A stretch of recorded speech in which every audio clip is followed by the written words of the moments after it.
নমস্কার বন্ধুরা, আমি অরিন্দম চলে আসলাম আজকে এই মুহূর্তে খুব বড় একটা ডিএ আপডেট নিয়ে। রাজ্য সরকারি কর্মচারীদের বিরাট বড় ডিএ আপডেট নিয়ে সুপ্রিম কোর্ট থেকে আপডেট নিয়ে 15 তারিখে কি মামলাটা লিস্টেড হচ্ছে, আর হাতে মাত্র 10 দিন। কি মনে হচ্ছে আজকে 5 তারিখ, আজ থেকে 10 দিন পরে মামলা 15 তারিখে উঠবে কি উঠবে না, এই বিষয়ে সংগ্রামী যৌথ মঞ্চ থেকে কিছু আপডেট আছে এবং সুপ্রিম কোর্ট থেকে আপডেট আছে। সো ভিডিওটা আপনারা কন্টিনিউ করুন এবং ভিডিওটা সম্বন্ধে বাকিটা জেনে নিন।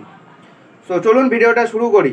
সুপ্রিম কোর্টে ডিএ মামলার বড় আপডেট সামনে এলো। বাংলার সরকারি কর্মচারীদের নজরে 174 মানে 174 সিরিয়াল। আগামী 15 জুলাই সুপ্রিম কোর্টের ডিএ মামলা শুনানি হওয়ার সম্ভাবনা আছে। তবে সত্যি কি সেদিন শুনানি হবে ডিএ মামলার, নাকি আগের মতোই ফের পিছিয়ে যাবে শুনানি?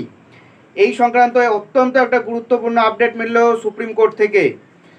গত 18 মার্চ শেষবার সুপ্রিম কোর্টে বকেয়া ডিএ মামলা শুনানি হওয়ার কথা ছিল। মোটামুটি 2 বছর ধরে শুধু ঘুরেই যাচ্ছে, একদিনও শুনানি হয়নি। এই আবহে মামলাটাকে পিছিয়ে দেওয়া হয়েছিল। বিগত বেশ কয়েক মাস ধরে অপেক্ষায় রয়েছেন বাংলার সরকারি কর্মচারীরা। তবে জুলাই মাসে মামলাটি ফের উঠতে পারে সুপ্রিম কোর্টে। এর আগে মামলার লিস্টিংয়ের তারিখও দেওয়া হয়েছিল শীর্ষ আদালতের ওয়েবসাইটে। তবে এবার এই মামলা সংক্রান্ত গুরুত্বপূর্ণ একটি তথ্য জানা গেল সুপ্রিম কোর্টের ওয়েবসাইট থেকে। উল্লেখ্য যে মে মাসের 19 তারিখে গরমের ছুটি শুরু হয় এবং সুপ্রিম কোর্টে এরপরে 7 জুলাই আদালত খুলবে। এরপরে 15 জুলাই বকেয়া ডিএ মামলা শুনানি হবে।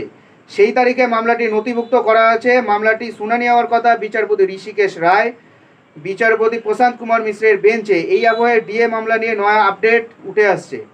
রিপোর্ট অনুযায়ী 15 জুলাই মামলার অ্যাডভান্স লিস্ট প্রকাশিত হয়েছে। সেই তালিকায় থাকা মামলাগুলো শুনানি 15 জুলাই হতে পারে বলে জানানো হয়েছে।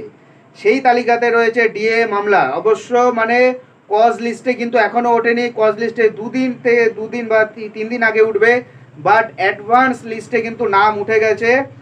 সেই তালিকাতে ডিএ মামলায় 174তম মামলাটি হলো পশ্চিমবঙ্গের রাজ্য সরকারি কর্মচারীদের ডিএ সংক্রান্ত স্পেশাল লিভ পিটিশন, অর্থাৎ 174 নাম্বার সিরিয়ালে কিন্তু অ্যাডভান্স লিস্টে আছে। এরপরে কজ লিস্টে যখন আসবে সেটা বোঝা যাবে যে অ্যাকচুয়ালি কত নাম্বারে উঠছে।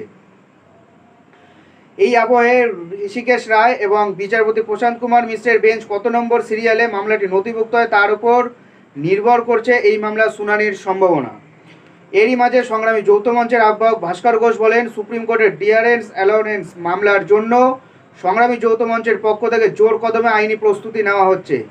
বিখ্যাত আইনজীবীকে নিয়োগ করা হবে, তবে কোন আইনজীবী মামলা তাদের লড়বে এখনও পর্যন্ত জানা যায়নি।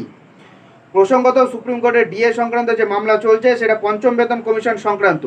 2016 সাল থেকে সেই মামলা চলছে, যা স্টেট অ্যাডমিনিস্ট্রেটিভ ট্রাইব্যুনাল কলকাতা হাইকোর্টের হয়ে সুপ্রিম কোর্টে এসেছে। প্রথমে স্যাটে জয় পেয়েছিল রাজ্য সরকার, তারপর প্রতিটি ক্ষেত্রে জয় পেয়ে এখন বর্তমানে সুপ্রিম কোর্টে কেসটা কিন্তু চলছে।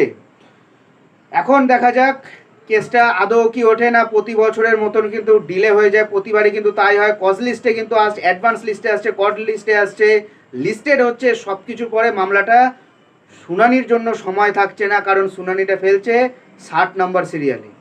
এটাই হলো আজকেকার আপডেট। সো বন্ধুরা, এরকম আপডেট পাওয়ার জন্য চ্যানেলটা সাবস্ক্রাইব করে আমাদের পাশে থাকুন। দেখা হচ্ছে পরের ভিডিওতে। ভালো থাকবেন সবাই। নমস্কার, জয় হিন্দ।